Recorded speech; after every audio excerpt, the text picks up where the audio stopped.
Hi friends, welcome to cinema சம்பவம். இன்றைக்கி நம்ம பார்க்கக்கூடிய படம் பாடி டபுள். இது 1984 வெளியாகிருக்கிறது. இது டைரக்ட் பண்ணியிருக்கிறது Brian De Palma, casting Craig Wasson, Greg Henry, music Pino, camera Stephen. இதோட ஒன்லைன் என்னென்னா, நம்மளோட ஹீரோ ஒரு சினிமாவில் ஜூனியர் ஆர்டிஸ்ட்டாக ஒர்க் பண்ணிகிட்டு இருக்கிறாரு. அவருக்கு கிளாஸ்டர் ஃபோபியான்ற ஒரு மனநோய் இருக்குது. இதனால் அவருக்கு சினிமா சான்ஸ் நிறையா கிடைக்க மாட்டேங்குது. தன்னோட கேர்ள் ஃப்ரெண்டும் அவரை ஏமாற்றிடுறாங்க.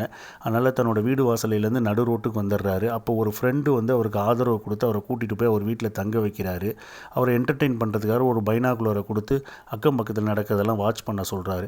அப்படி வாட்ச் பண்ணும் பொழுது ஒரு லேடியை அவர் தொடர்ந்து வாட்ச் பண்ணுறாரு. அந்த லேடி கொஞ்ச நாளில் மர்மமான முறையில் இறந்து போகிறாங்க. ஸோ அந்த இவர் லேடியோட இறப்புக்கும் நம்ம ஹீரோவுக்கும் என்ன சம்மந்தம்? இவர் இந்த கிளாஸ்டர் ஃபோபியாலேருந்து வெளியில் திரும்பவும் நடிக்க போனாரா அப்படிங்கிறதான் மீதி கதை. இந்த படத்தில் அடல்ட் கண்டென்ட் ஹெவியாக இருக்குது. ஸோ அடல்ட் கண்டென்ட் விரும்பிகளுக்கு இந்த படம் நல்லாயிருக்கும். மற்றபடி இது ரொம்ப ஸ்லோவாக ஆவரேஜாக தான் இருக்கும். ஸோ ஒரு 1984 வெளியான படம்.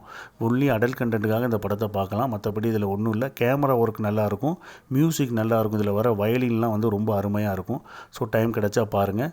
மீண்டும் ஒரு வீடியோவில் சந்திக்கிறேன். நன்றி, வணக்கம்.